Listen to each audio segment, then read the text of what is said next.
Assalamualaikum warahmatullahi wabarakatuh. Alhamdulillahi rabbil alamin. Innal hamdalillah nahmaduhu wa nasta'inuhu wa nastaghfiruh. Wa na'udzu billahi min shururi anfusina wa min sayyiati a'malina. May yahdihillahu fala mudilla lahu wa may yudlilhu fala hadiya lahu. Wa asyhadu an la ilaha illallah wahdahu la syarika lahu. Wa asyhadu anna Muhammadan abduhu wa rasuluhu alladzi la nabiyya wa la rasula ba'da.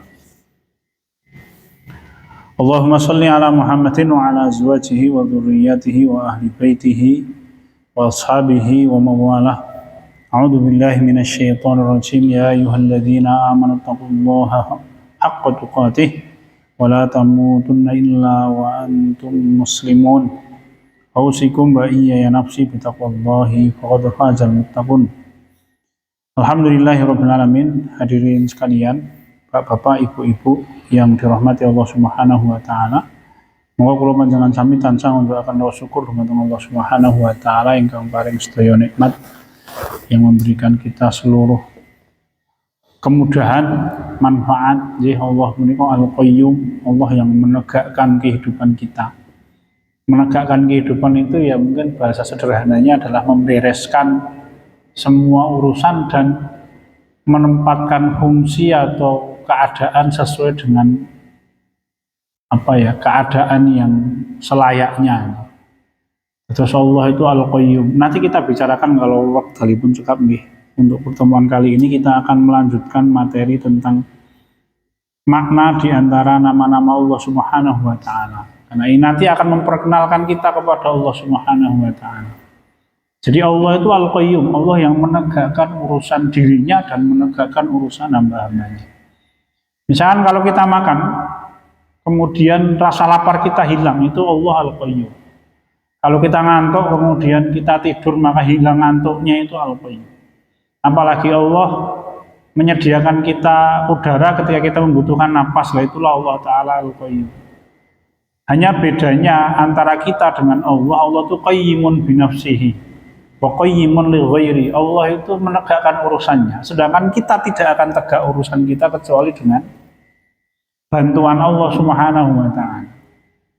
Pramila sedaya kemawon punapa nggih ingkang kula panjenengan sami raosaken di dalam kehidupan dunia itu karunia Allah. Ya, kalau itu manfaat. Ya. Semuanya karunia Allah Subhanahu wa taala. Hanya memang ketika kita membicarakan tentang manfaat baik atau buruk tidak bisa dinilai dari manfaat tok nggih. Ini perlu kita pahami. Kenapa? Karena semua yang Allah ciptakan di alam semesta ini pasti bermanfaat. Tidak ada ciptaan Allah yang tidak bermanfaat. Mboten-wonten nggih.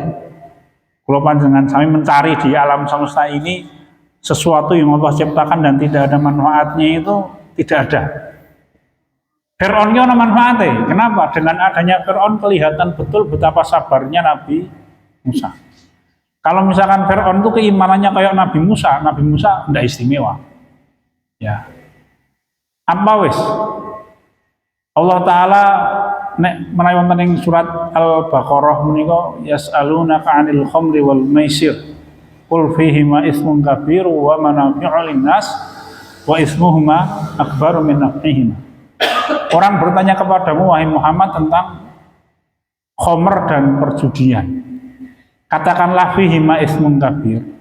Di dalam khamr dan judi itu ada dosa yang besar. Wa manafi'u lin-nas. Dan manfaatnya lebih dari tiga atau lebih, karena manafi itu kan jamak nih. Jadi manfaatnya khamr ini minimal 3 atau luwih.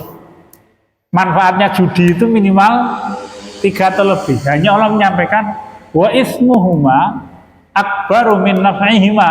Hanya dosanya dan buruknya itu lebih besar daripada manfaatnya. Maka Allah haramkan. Terus kula panjenengan sami ini tidak bisa menilai baik atau buruk hanya dari sisi manfaat. Oh, nek manfaat berarti apik, tidak begitu. Dinilai dari sisi manfaat dan mazharatnya, nanti akan ketahuan itu. Awit punapa suwidah malih, tidak ada ciptaan Allah di alam semesta ini yang tidak ada manfaatnya. Maka orang yang beriman itu ketika melihat alam semesta dengan semua isinya, apa kata Allah Subhanahu wa taala? Orang-orang yang beriman, Rabbana ma khalaqta hadza batila. Wahai Allah, tidak ada yang kau ciptakan sia-sia. Mboten nonton. Ya. Nek kula asring matur misalkan ya. Misalkan Allah menciptakan nyamuk misalkan. Oh, nyamuk, lalat wis. Nek nyamuk aja ae dhewe ora rising nggih. Ini nek lalat is cetha jijiki wis. Kita tidak bisa mengatakan ngopo to Allah taala menciptakan lalat. Tidak begitu. Manfaatnya besar. Nggih, misal lho niki lalat. Allah menciptakan lalat. Lalat kemana-mana bawa bakteri. Wis bibit penyakit wis. Akhirnya akeh wong loro nggih to. Nek akeh wong loro berarti engko dokter payu. Dodol obat payu. Perawat payu. Satpam rumah sakit payu. Sing gawe rumah sakit oleh duit. Betapa banyak manusia yang Allah hidupi gara-gara menciptakan makhluk yang mendatangkan penyakit. Ya. Jadi kalau misalkan Allah mentakdirkan hari ini semua orang tidak ada yang sakit, itu kira-kira sing mesake sapa? Ya dokter mesake kabeh, perawat mesake kabeh, terus berjuta-juta manusia. Nih. Maka orang yang beriman itu menilai baik atau buruk dari sisi pertimbangan manfaat dan madzarat. Kalau manfaatnya jauh lebih besar daripada madzaratnya, pasti Allah perintahkan. Tetapi kalau madzaratnya lebih besar daripada manfaatnya, pasti Allah haramkan. Ini orang yang beriman memandang sesuatu begini. Hadirin sadani Allah wa iyyakum, maka kita bicarakan sekarang. Ini mungkin tidak hanya 1-2 kali pertemuan, nggih. Kita akan membicarakan beberapa asmaullah. Meskipun kalau kita bicarakan ya berpuluh-puluh ya yang bisa kita bicarakan, namun saat sekapipun lah beberapa saja. Kita akan membicarakan beberapa asmaullah karena nama-nama Allah ini memperkenalkan kita tentang siapa itu Allah. Terus Allah Ta'ala punika telah menetapkan wonten ing Al-Qur'an la tudrikuhul absaru wa huwa yudrikul absar wa huwal latiful khabir. Allah itu tidak bisa dilihat oleh pandangan manusia, tetapi Allah melihat semua pandangan manusia. Terus Allah menetapkan dirinya tidak bisa kita lihat. Sedangkan Allah itu hak nyata. Maka Allah kemudian memperkenalkan dirinya kepada manusia dengan cara satu, memperlihatkan tanda-tanda kebesarannya di alam semesta ini. Yang kedua, dengan menyampaikan nama-nama dan sifat-sifat Allah. Karena nanti nama-nama dan sifat-sifat Allah itu menerangkan kepada kita tentang zatnya Allah Subhanahu wa ta'ala. Dan itu dibahas oleh para ulama. Misal. Kalau ini kalau sampun matur, misalkan Allah itu menamai dirinya Al-Halim. Ya, kalau ini kalau matur nggih. Sayangnya di dalam bahasa Indonesia itu Halim itu dimaknai lemah lembut. Persis seperti Latifun juga dimaknai lemah lembut. Satu lagi Rauf itu dimaknai lemah lembut. Sedangkan di dalam bahasa Arab maknanya benten punika. Halimun itu maknanipun Allah itu asyaddu sabron. Allah itu Rabb yang kesabarannya berlipat-lipat. Kalau kita terjemahkan yang mungkin lebih tepat, Allah itu Rabb yang maha sabar. Tidak hanya sabar, Allah itu maha sabar. Sehingga kalau ada orang yang punya pemahaman,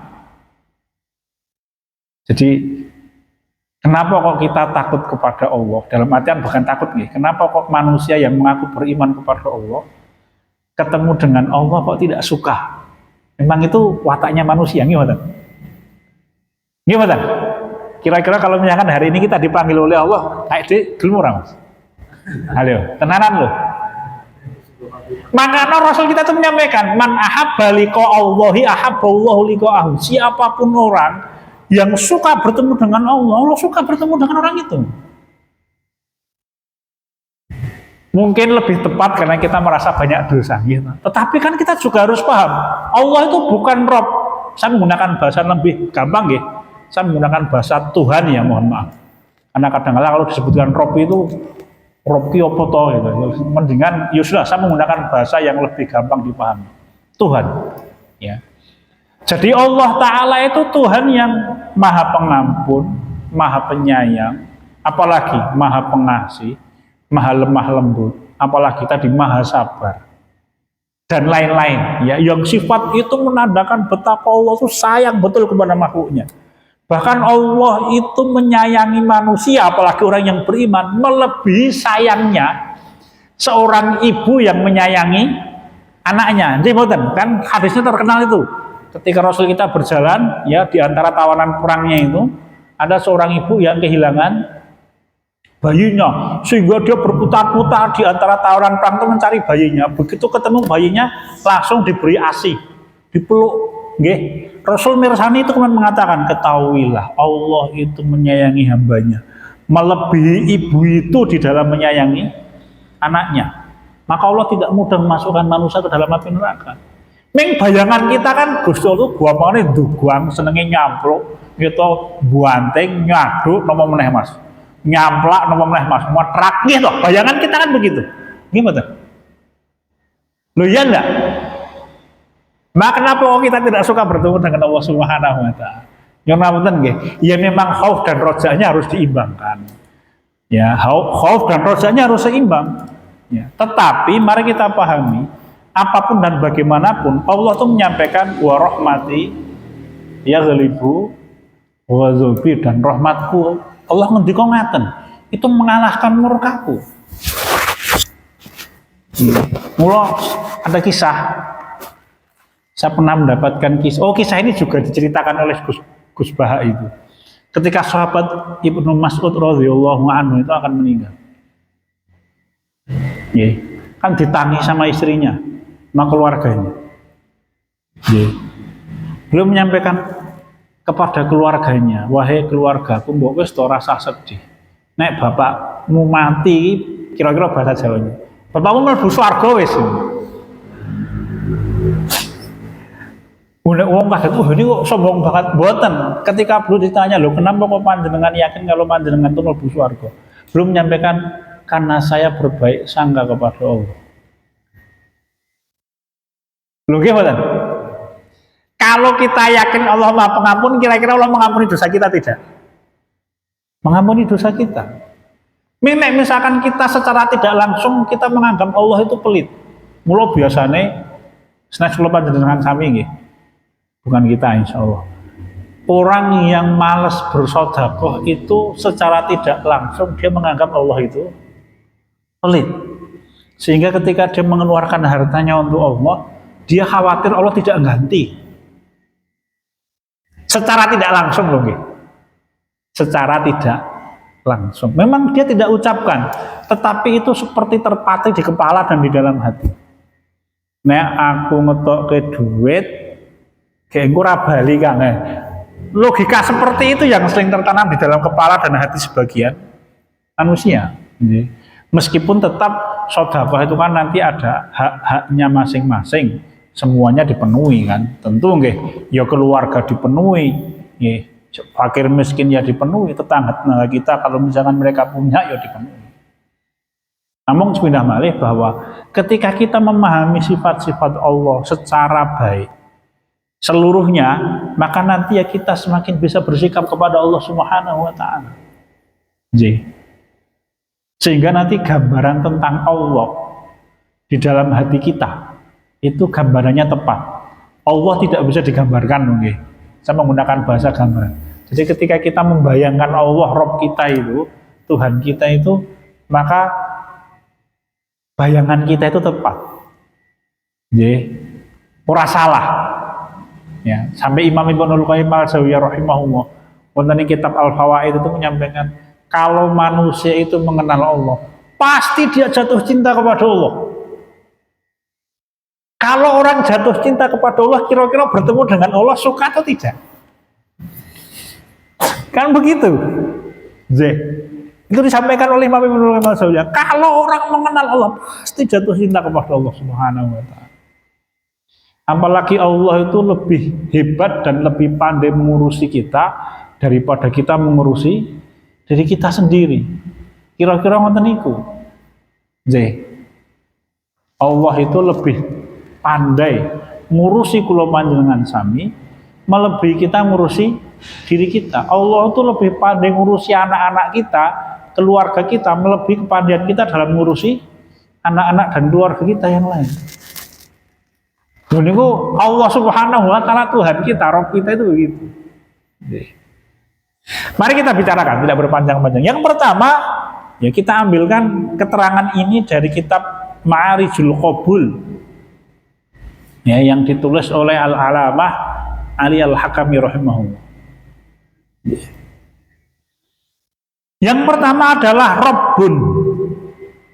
Alhamdulillahi Rabbil Alamin. Segala puji bagi Allah, Rabb yang menguasai alam semesta. Ini kalau Al-Alamah Ali Al-Hakami wonten Ma'arijul Qabul punika memaknai Rabb itu banyak sekali. Berpuluh-puluh itu. Jadi, nek selama ini kan kita nyinau yo Rabb ki mung songo artine. Kalau Al-Alamah Al-Hakam itu memaknai Rabb itu jumlahnya sampai mungkin 20 30 mungkin nggih maknanya. Yang pertama, beliau menyampaikan bahwa ketika kita menyebut Allah dengan Rabbun, Allah itu Rabbul Alamin, maka pertama isbatu rububiyatihi bi annahu Rabbu kulli syai'in. Satu, ya, makna Rabb itu maknanya kita menetapkan untuk Allah Subhanahu wa taala rububiyah. Rububiyah itu apa? Kekuasaan atas alam semesta ini secara mutlak, tanpa syarat.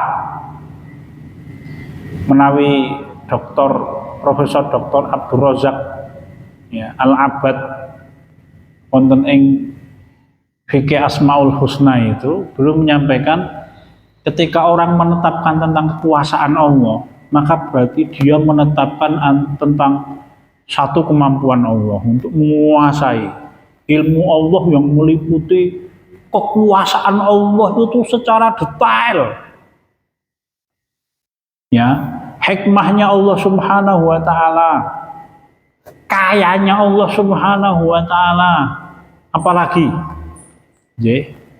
Jadi ketika kita menyebutkan Allah taala itu Maha Kuasa, pengaturan ketundukan makhluk secara mutlak kepada kuasa Allah Subhanahu wa taala.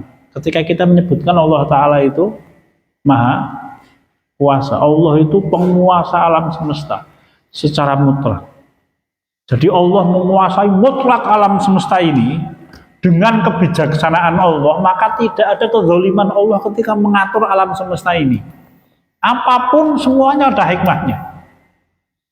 Wes lah, awake dhewe ngambil contoh yang pahit lah, misalkan Kanjeng Nabi kita Muhammad SAW kalah perang Uhud. Misalkan. Kalau kita membaca kisah perang Uhud itu kan sedih nggih to ngoten niku. Tetapi para sahabat radhiyallahu anhum itu mengalami keguncangan besar itu. Kenapa? Karena perang Uhud itu peperangan yang mana kaum muslimin mengalami kekalahan. Sedangkan panglima perangnya Nabi Muhammad SAW. Apalagi Kanjeng Nabi kita Muhammad SAW itu dijamin bantuan dari Allah Subhanahu wa taala. Apalagi Kanjeng Nabi kita Muhammad SAW dijamin kemenangannya oleh Allah Subhanahu wa taala. Lah kok kalah gitu loh. Itu bagi keimanan para sahabat ujian berat. Nek lajeng misalkan perang Uhud itu terjadi atas kita, ya, itu mungkin ya hari ini mungkin beribu-ribu, berjuta-juta kaum muslimin yang murtad dari agama Islam. Kenapa? Peperangan dipimpin langsung Nabi Muhammad, jebule kalah. Kayak janji ini Gusti Allah itu piye? Kayak dibelanjani dan lain-lain macam-macam itu. Ya. Tetapi kan hikmahnya besar. Minimal bagi para sahabat radhiyallahu anhum untuk kita pelajari. Nek panjenengan kersa itu dibahas lumayan ya beberapa halaman oleh Imam Ibnul Qayyim Al-Jauziyah tentang kitab Zadul Ma'ad fi Hadithul Ibad itu dibahas itu hikmahnya kenapa kok kaum muslimin kalah ketika perang Uhud. Jadi Intinya bahwa kemudian para sahabat radhiyallahu anhum tidak pernah mengulangi kesalahan ketika perang Uhud. Diambil pelajaran berharga itu. Kenapa? Itu peringatan keras dari Allah Subhanahu wa taala. Sahabat Ibnu Abbas radhiyallahu anhu itu menyampaikan ketika Allah menyebutkan tentang perang Uhud itu dalam surat Al-Imran, walaqad afallahu anhum wallahu dzul fadlin 'alal mu'minin. Dan Allah mengampuni dosanya para sahabat. Allah itu memiliki keutamaan yang sangat besar untuk kaum muslimin. Lalu kemudian murid-muridnya sahabat Ibnu Mas'ud, sahabat Ibnu Abbas itu bertanya, kenapa Allah Ta'ala menyebutkan di dalam ayat tentang perang Uhud itu Allah mengampuni dosa mereka? Kudune nek diampuni dosanya kan menang. Logikanya murid-muridnya sahabat Ibnu Abbas radhiyallahu anhu. Apa jawaban beliau? Sahabat Ibnu Abbas radhiyallahu anhu itu menyampaikan, kalau misalkan Allah itu tidak memaafkan kesalahannya para sahabat, sebagian sih, di dalam perang Uhud itu yang mati tidak hanya 70 orang, tetapi 700 orang itu mati semuanya, kata beliau. Kalau Allah tidak memaafkan, maka Allah memaafkan. Kenapa? Karena Allah berkehendak untuk memberikan pelajaran berharga bagi kaum muslimin sampai akhir zaman. Dimaafkan mereka karena memang Allah telah menggariskan. Jadi, kalau misalkan Allah tidak memaafkan para sahabat itu semuanya meninggal 70 itu rae ke 70. 700 wong tersisa itu akan meninggal semuanya. Maka Allah maafkan. Ya, Allah memaafkan kaum muslimin. Ini salah satu hikmah dan dipelajari, dipahami betul oleh para sahabat. Semuanya terjadi dengan kebijaksanaan Allah. Nabi Muhammad SAW itu bercerita di dalam satu riwayat. Beliau itu bermimpi. Lalu kemudian mimpi itu ditafsirkan oleh Kanjeng Nabi Muhammad SAW. Kata beliau, aku pernah bermimpi membawa pedang. Pedang yang aku pakai itu pertama kali pukulan pertamanya tajam. Ya. Oh, kemudian aku menakwilkan itu adalah kemenangan kaum muslimin di perang Badar. Tetapi kemudian ketika aku pakai pedang itu kedua kalinya, rupanya pedang itu ketul nih bahasanya wong Jawa. Apa bahasanya dong? Tumpul. Ya. Maka aku menafsirkan itu adalah perang Uhud.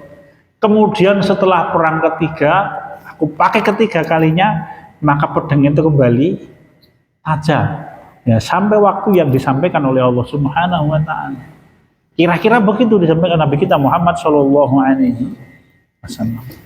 Jadi Allah taala itu menetapkan semuanya dengan kekuasaan yang penuh, dengan kebijaksanaan Allah Subhanahu wa taala, dengan ilmunya Allah yang melingkupi segala sesuatunya secara detail, dengan ketundukan makhluk mutlak kepada Allah Subhanahu wa taala dan dengan ketergantungan makhluk kepada Allah Subhanahu wa taala. Itulah Allah itu penguasa alam semesta yang mutlak. Firaun sekalipun, orang yang Firaun zaman biyen sing kuat jeme kepati-pati ngono Mas. Itu pun tetap dengan kebijaksanaan Allah. Jadi, tetap ada di dalam kekuasaan Allah Subhanahu wa taala. Ketika Allah taala berkehendak untuk mencabut kekuasaan Firaun, jebule gampang. Piye Mas? Geblebek neng laut, rampung. Namrud, Imam Ibnu Katsir rahimahullah itu menyampaikan, kenapa kok Namrud itu sombong? Alam tara ilal ladzi hajja Ibrahim fi rabbih an atahu Allahul mulk. Siapa itu? Namrud. Apakah engkau tidak memperhatikan wahai manusia, orang yang membantah dakwahnya Ibrahim karena dia diberi oleh Allah kekuasaan. Itu Imam Ibnu Katsir menyampaikan, kenapa kok Namrud itu sombong? Karena Namrud ki berkuasa berapa? 400 tahun. Kui kalau misalkan satu periode ini 5 tahun, berapa periode? 80 periode. Kui meneh, mati gumoh rasanya Mas. Maka sombong orang Namrud itu. Lalu bapak-bapak, apa matinya Namrud? Kan remeh banget toh. Ketika memang Allah berkehendak untuk mencabut kekuasaannya Namrud, mati ini Namrud ngomong. Kepalanya dimasuki nyamuk yang berputar-putar di kepalanya. Kata Imam Ibnu Katsir itu belum menyampaikan beberapa riwayat ya. Rasul tidak menyebutkan itu. 40 hari atau 40 bulan atau 40 tahun. Tapi kalau logikanya kemungkinan besar 40 hari. Kenapa? Karena usia nyamuk itu kira-kira 1 bulan.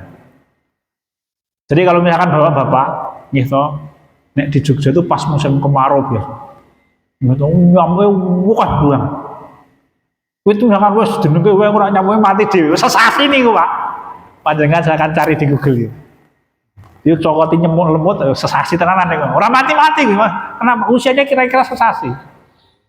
Jadi kalau logikanya itu ya kira-kira nggih 40 dino lah kira-kira.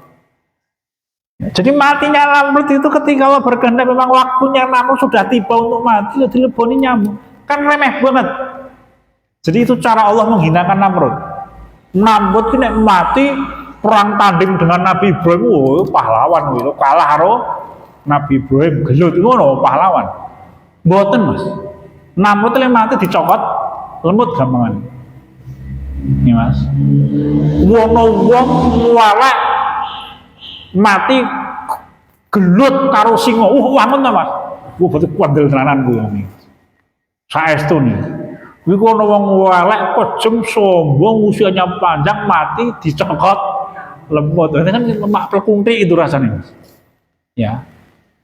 Kemudian di dalam sebagian tafsir di samping ulama Ibnu Katsir, pengikutnya Namrud itu mati dengan apa? Ya dipangan karo nyamuk sampai tinggal tulang belulangnya.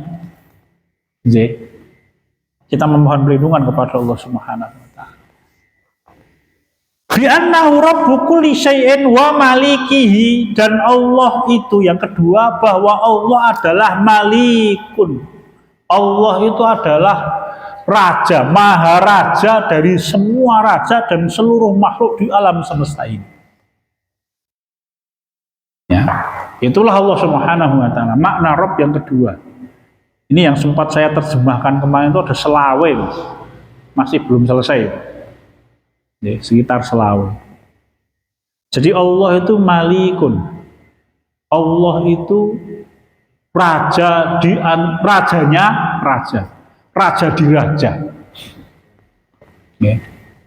Karena malikun itu kan bentuk apa namanya ism tad'if dari malik. Jadi Allah itu kalau disebut malikun maka Allah penguasa. Kalau disebut malikun artinya kekuasaan Allah itu mutlak, maha kuasa. Tidak main-main. Rabbul awwalina wal akhirin. Makna selanjutnya Allah yang menguasai semua makhluk yang awal dan semua makhluk yang paling akhir. Jin yang paling awal sampai jin yang paling akhir itu penguasanya Allah. Manusia yang paling awal Nabi Adam alaihissalam sampai manusia paling akhir mbuh jenenge sapa engko itu pun penguasanya Allah Subhanahu wa taala. Malaikat yang paling awal diciptakan oleh Allah mbuh kita tidak tahu siapa itu. Dan malaikat yang paling akhir diciptakan kita pun tidak tahu siapa itu, maka penguasanya Allah Subhanahu wa taala. Planet yang paling awal diciptakan kita tidak tahu. Nek Nabi Muhammad SAW. Nggih. Terus pokok Nabi Muhammad. Allah Ta'ala wonten ing surat Dukhan itu menyebutnya dulu langit dan bumi ini asap, nggih toh. Jadi dulu asap. Wahia dukhanun. Ketika itu langit dan bumi bentuknya asap. Iktiyatau an aukarha qolata ataina ta'in nongin surat Dukhan itu. Datanglah kemari dalam bentuknya masih asap itu. Tunduklah kalian kepada Allah atau dalam keadaan enggan untuk tunduk, maka langit dan bumi seluruhnya yang wujudnya masih asap menyampaikan kami datang dan tunduk kepadamu wahai Allah.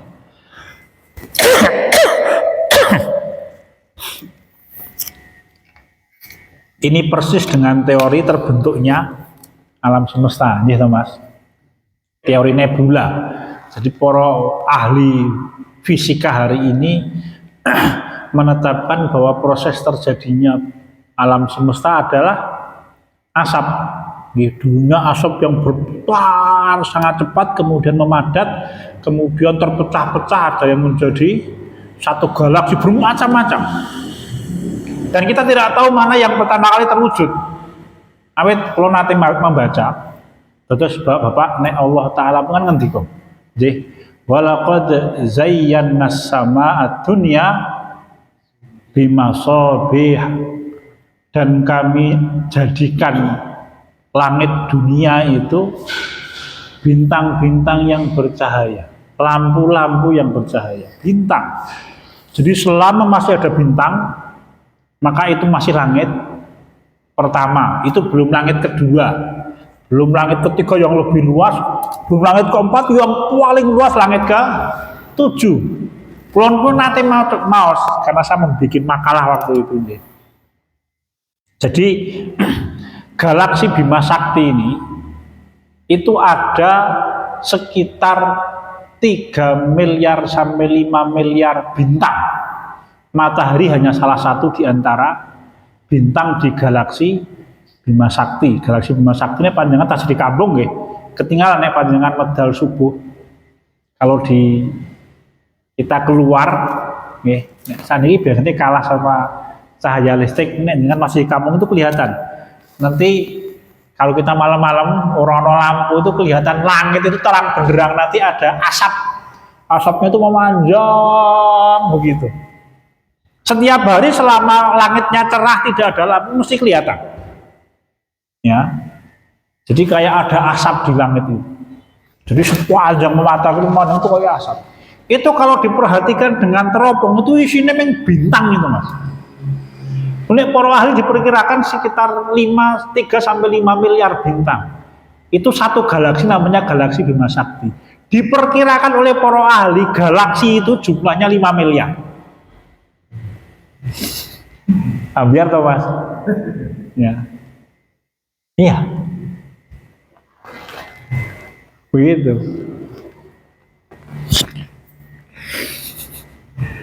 Ini masih langit dunia itu masih langit pertama, belum langit kedua, di mana nanti buminya hari ini Nabi Isa alaihissalam ditempatkan di bumi langit kedua, ya. Kenapa? Karena belum nanti akan turun di akhir zaman. Cepat-cepat saat dari Nabi Isa alaihissalam.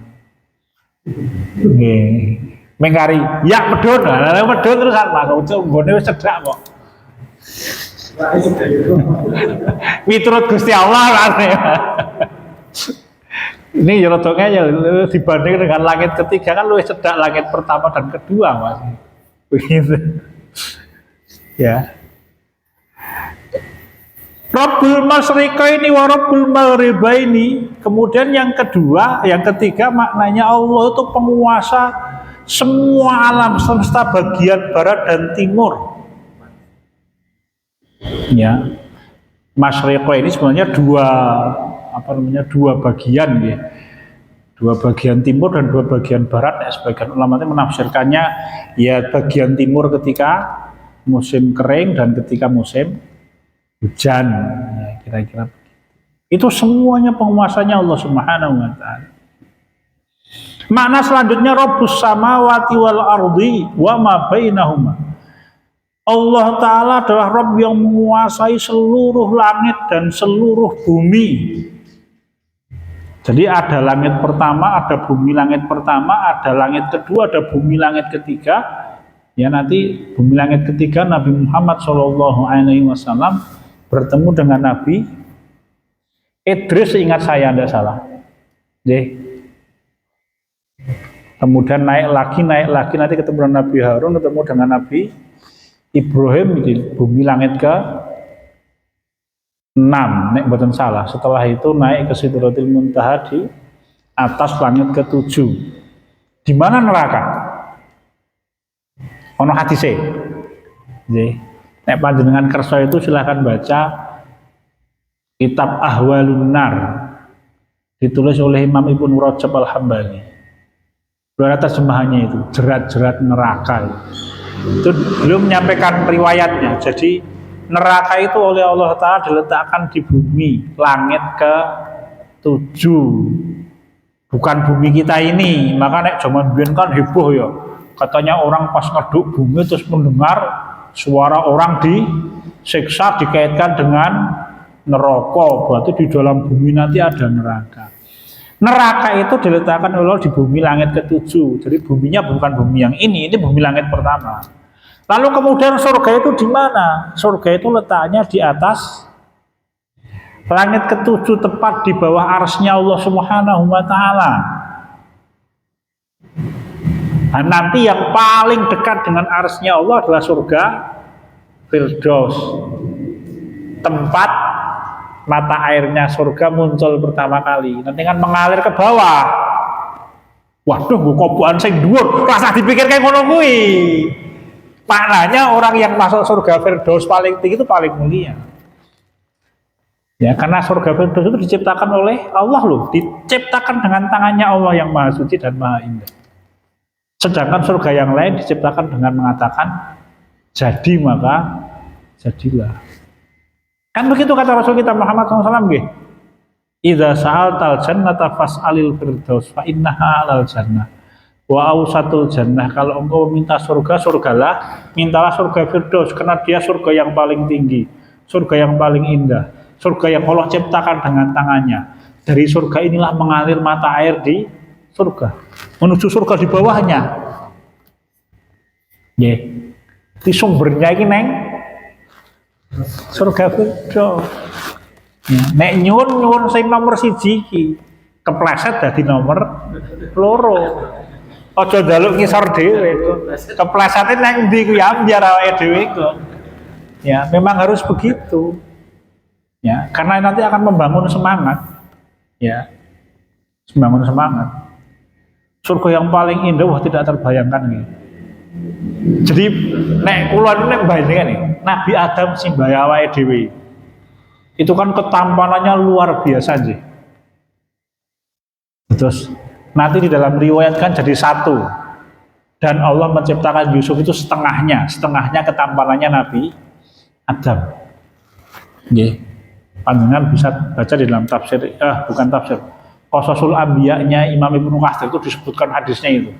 Adam itu diciptakan tinggi, rambutnya panjang, nggih. Ning yo panjang, ning yo teratur gitu mah. Ora tau di sampune indah sekali. Dan kenapa begitu? Nabi Adam kan memang diciptakan dengan tangannya Allah. Kalau bahasa kita misalkan diukir, itu yang mengukir Allah Ta'ala, maka keindahannya tidak terbayang. Nabi Yusuf yang setengahnya ketampanannya Nabi Adam saja mampu membuat cewek-cewek memotong jarinya tidak terasa loh. Semakin bagusnya Nabi Yusuf, itu hanya setengahnya Nabi Adam. Ada satu kisah dikisahkan oleh Imam Ibnu Katsir di dalam tafsir Ibnu Katsir, tafsirnya surat Al-A'raf ayat 157. Nggih.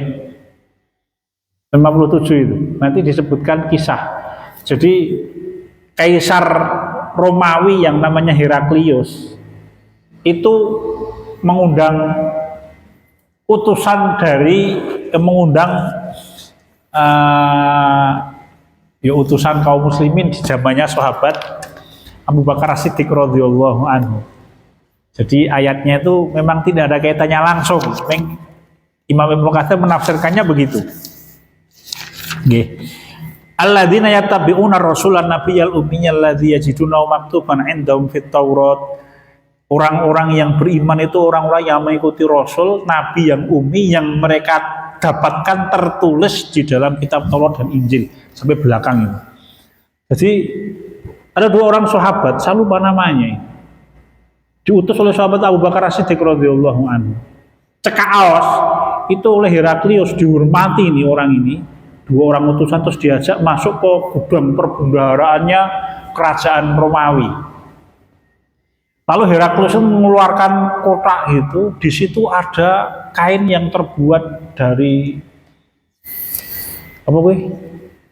Sing boleh dipakai perempuan tapi tidak boleh sutra. Ya. Berlembar-lembar tuh, terus diambil satu. Ya dijereng. Para sahabat menyampaikan, kami melihat wajah seorang manusia yang ketampanannya belum pernah kami lihat. Wono wong lanang bagusnya kaya ngono kuwi. Sapa kuwi? Ditanyakan, Heraklius menyampaikan, ini adalah Adam. Nanti kemudian Heraklius membuka lagi, waduh lelaki yang punya ciri-ciri tertentu. Siapa itu? Itu Nabi Ibrahim, Nabi Musa, sampai yang paling akhir dibukalah gambar. Itu para sahabat melihatnya nangis terusan. Kenapa? Karena di situ itu mereka melihat ada wajahnya Nabi Muhammad SAW digambari persis. Makanya orang-orang Romawi belum pernah ketemu dengan Nabi Muhammad SAW. Mereka berperang melawan para sahabat dan Nabi di perang Tabuk. Ya karena perang Mu'tah mereka tidak ketemu dengan para sahabat. Tapi mereka bisa melukis wajahnya Rasul itu plak, sehingga para sahabat, dua orang sahabat ini ketika melihat itu langsung nangis. Kenapa? Karena mereka tahu ini wajahnya kanjeng Nabi Muhammad SAW. Heraklius sampai mengatakan, aku tahu kalian kenal orang ini pasti. Siapa itu? Rasul kita Muhammad SAW. Maka para sahabat itu heran, kok jenengan bisa gambar para nabi sedemikian tepat? Apa kata Heraklius? Heraklius itu menyampaikan, dulu kata Heraklius, Adam itu ketika diciptakan untuknya keturunan, maka Nabi Adam itu minta kepada Allah, dan ada riwayatnya di dalam hadisnya, minta agar diperlihatkan kepadanya anak keturunannya yang menjadi nabi. Ya, ada berapa? 140.000 orang. Ya, diperlihatkan oleh Allah kepada Nabi Adam. Nah kemudian oleh anak keturunannya dilukis itu wajahnya. Zaman semanten belum ada larangan melukis makhluk hidup, maka Nabi Sulaiman itu punya pasukan jin yang pekerjaannya adalah membuat patung, disebutkan di dalam Quran. Ya, diharamkannya zamannya kita, kanjeng Nabi kita Muhammad SAW. Maka dulu orang-orang soleh yang akhirnya disembah itu dulunya dibikin patung, gitu. Yahud, Ya'uq, Nasr itu loh, umatnya Nabi Nuh alaihissalam. Ya, itu kan orang soleh karena jasa-jasanya terus digawe patung. Setelah sekian lama akhirnya patungnya yang disembah. Ya. Makna selanjutnya yu'til mulka mayyasha wa yanzi'ul mulka mimmayyasha. Allah itu raja di antara semua raja yang memberikan kekuasaan kepada orang yang dikehendaki oleh Allah dan mencabut kekuasaan dari orang yang dikehendaki oleh Allah. Oke. Kira-kira 1 bulan yang lalu panjenengan percaya Bashar Assad kehilangan kekuasaannya? Ayo. 1 bulan yang lalu. Pernah kepikiran ya Mas? Hari ini Bashar Assad yang penguasa Syria lengser hari ini. Ya. Ya itulah Allah Ta'ala ketika berkehendak. Ya, demikianlah kekuasaan Allah Subhanahu wa Ta'ala. Jadi ini makna Rabbun, Allah yang merupakan raja dari semua raja, dan Allah beri kekuasaan bagi orang yang dikehendaki oleh Allah. Demikian pula Allah cabut kekuasaan dari orang yang dikehendaki oleh Allah. Ketika kita melihat sejarah Perang Dunia Kedua, saya termasuk senang itu, moto sejarah Perang Dunia Kedua itu orang tidak akan pernah bisa membayangkan Hitler lagi kalah loh. Semua teknologi persenjataan itu lebih maju Jerman, kabeh Mas. Bahkan termasuk bom nuklir itu sebenarnya kan penciptanya orang Jerman. Tetapi ketika diajukan kepada Hitler, Hitler tidak mau qadarullah, maka dia menawarkannya kepada Amerika, diterima, dikembangkan jadi bom nuklir. Ya. Jadi semua persenjataan itu semuanya lebih canggih Jerman. Panjenengan baca wis. Jumlah personel pasukan lebih besar Jerman dari gabungan negara-negara Eropa. Wah, pirang juta gitu mas pasukan Jerman. Perang berlangsung selama berapa? Sekitar 4 tahun, 39, 40, 41, 42, 43. 44 udah kalah dia. Orang tidak bisa membayangkan itu. Wah, begitu perkasanya. Nek jenengan baca, saya itu punya zaman biyen nggih. Saiki hilang sak laptop itu dulu punya simpenan sejarah perang mana ini, perang dunia kedua itu.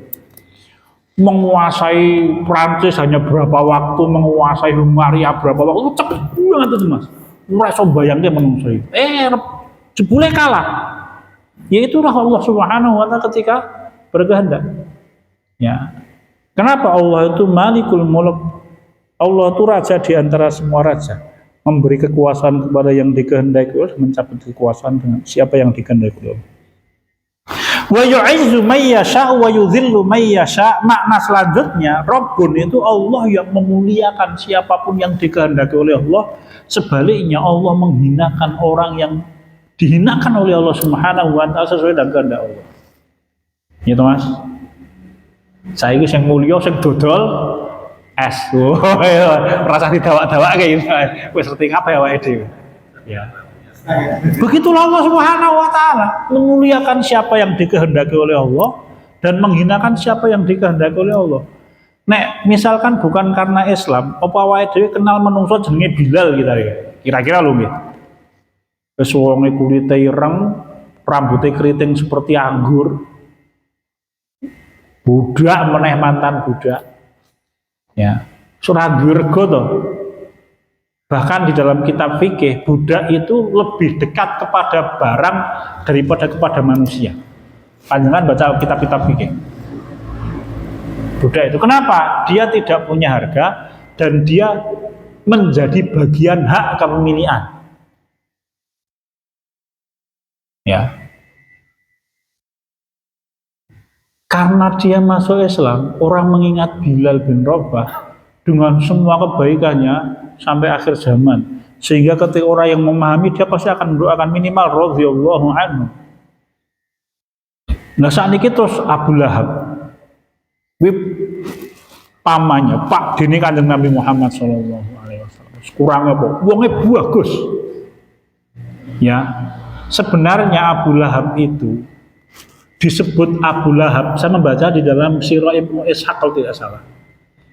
Itu saking bagusnya nganti wajahnya itu bercahaya. Ming Yoko Darullah kok orang Arab itu tidak menjulukinya Abu Nur. Kalau Abu Nur kan dia dapat cahaya masuk Islam itu. Justru orang Arab itu menjulukinya Abu Lahab. Abu yang menyala-nyala, cocok toh. Saking bagusnya itu, Pak Dini Kanjeng Nabi Muhammad SAW. Tidak cukup itu, dia itu tempat tinggalnya nemplek, dempet dengan rumahnya Kanjeng Nabi Muhammad SAW. Sampai disebutkan dempetannya itu satu dinding. Jadi kalau misalkan kiri kanan ya, dindingnya di tengah-tengah begitu, ya dindingnya satu. Ini rumahnya Nabi Muhammad, ini rumahnya Abu Lahab. Dindingnya ya hanya satu ini, tidak dua dinding. Tidak cukup itu, dua putrinya Kanjeng Nabi Muhammad SAW itu dinikahi oleh dua orang anak lelakinya Abu Lahab, putrinya Rasul Ruqayyah dan Ummi Kulsum radhiyallahu anhumah sebelum Islam. Wis kurangnya omong. Saking bahagianya di dalam satu riwayat disebutkan saking senenge Abu Lahab itu ketika Rasul kita Muhammad SAW lahir. Saking bahagianya Abu Lahab itu pulang ke rumah, lalu kemudian dia membebaskan, memerdekakan budaknya. Dan itu belum pernah dikerjakan untuk putra-putranya. Wis kurangnya apa mas? Kurangnya siji, ketika Rasul kita berdakwah dia orang yang paling pertama menolak. Wes, maka sebab itu sampai hari kiamat wong ini nyebut jeneng Abu Lahab mesti dilaknat. Gua bener suarek, wajem, kuasar, jahat, licik dan lain-lain. Makanya secara tampilan fisik, secara hubungan darah dengan Nabi kita Muhammad SAW istimewa. Harusnya, gitu. Iki Pak Dini Kanjeng Nabi Muhammad, besane Kanjeng Nabi Muhammad, rumahnya dempet sisan, terus kurangnya apa? Ya. Ya itulah Allah ketika menghinakan seorang manusia. Sampai disebutkan ketika dia mati awalnya bosok, sehingga oleh keluarganya itu tidak diletakkan di liang lahat. Saya membaca di dalam Rohikul Mahtum tidak salah itu, diletakkan jenazahnya di pinggir liang, terus dijejak mas, karena bau itu. Ya, naudzubillahi tsumma naudzubillah. Cekap deh, ingkang sakit kulaturakan wonten ing dalu punika. Insyaallah kita laksanakan pekan depan. Masih membahas tentang sebagian di antara nama-nama Allah. Nanti ada Al-Ali, Allah itu Maha Tinggi. Apa itu makna tinggi? Maha tinggi. Ya Allah itu Al-Jalil, apa makna Al-Jalil? Allah itu Akbar, apa makna Akbar dan lain-lain. As-Somad, apa itu makna As-Somad dan lain-lain. Banyak nih. Ini misalkan kita selesaikan semuanya jadi bahan kajian dhewe nih Mas. Oke.